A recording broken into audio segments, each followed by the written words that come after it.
All right, so this should be a pretty short video on the lab homework for lab number 4.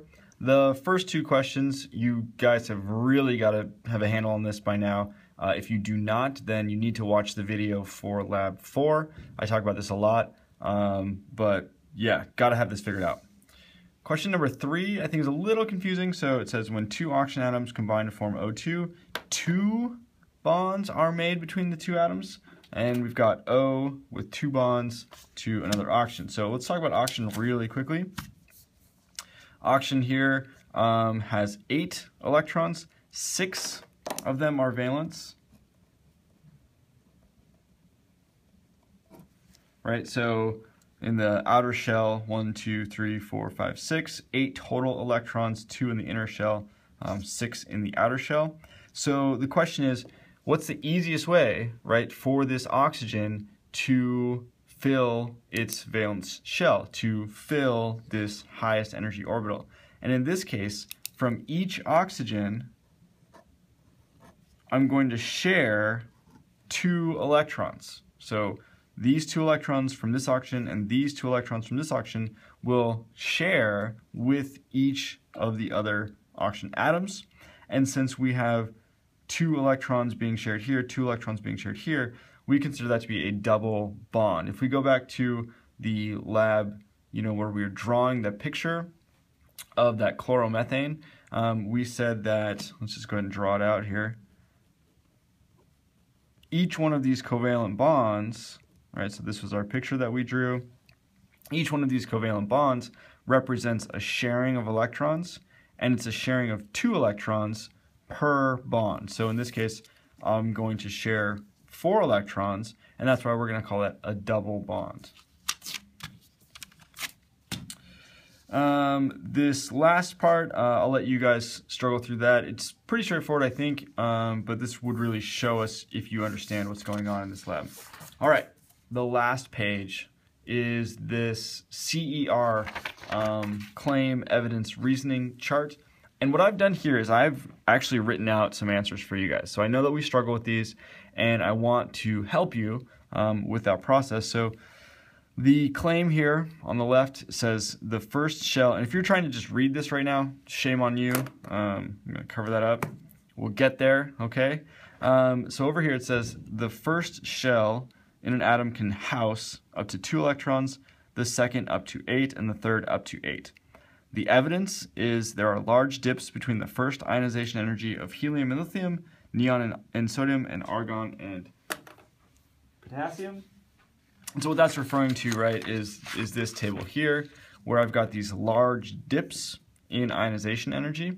And so now we've got to sort of reason through that. We've got to say, what is the reasoning that this sort of backs up this claim, right? This is our evidence. How does this relate to this claim? So now I'll let you read what I wrote. I said the dip in ionization energy means it is easier to remove that electron. One reason why it would be easier to remove is simply that the electron is further away from the nucleus. So if we go back to our sodium picture, this electron here will be easier to remove than any of these other electrons, right? And that's simply because it's located further away from the nucleus. The nucleus is positively charged. This goes back to Coulomb's law. If that distance is greater, that force will be less holding these two things together. If this is positively charged, this is negatively charged, this electron will be easier to remove than any of these other electrons. Because we see this large dip between, neon and sodium, that suggests that we're moving this electron to a higher energy level, right? Higher energy level. And so that finishes off my explanation. It would be easier to move. It's simply that the electron is further away from the nucleus, i.e. in a higher energy shell. So this, I think, is the reasoning, is a good way to describe this evidence and claim, how these two things are related to one another, and how we really can sort of prove that this is a good, valid claim. For the next one, covalent bonds remain intact upon dissolution. Sugar does not conduct electricity when dissolved in water. since sugar does not conduct electricity, so here I'm just really restating my evidence, and then I'm trying to relate that back to my claim. Since sugar does not conduct electricity, that suggests no ions are present in the solution. The only way for ions to be formed would be from the breaking apart of the molecules. So that addresses the evidence and then also brings it back to the original claim. So that's all of the facets that I would want in a good reasoning statement. For the last one here, the evidence that ionic bonds present in a solute break upon dissolution. So when I put these ionic compounds into water, they break up. That's our claim. The evidence for that is that the sodium chloride solution conducted electricity. So when I dissolved it in water, that solution conducted electricity. And I'm going to leave you guys to fill in this one. We will be grading this one. We will be grading this one harshly. So spend some time on this last box. This, I think gets you started, gets you where you need to be going. But really I want you guys to spend some time on this last box. The last thing I'm going to say is do not simply copy down what I've written here. That's plagiarism.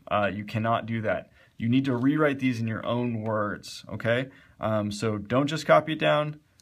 Rewrite these in your own words. Otherwise, you literally are plagiarizing. That is the definition of plagiarism. So don't do that. And again, if you have any questions, you guys need to ask questions outside of class so that I have some time to prepare. That's going to make things more efficient.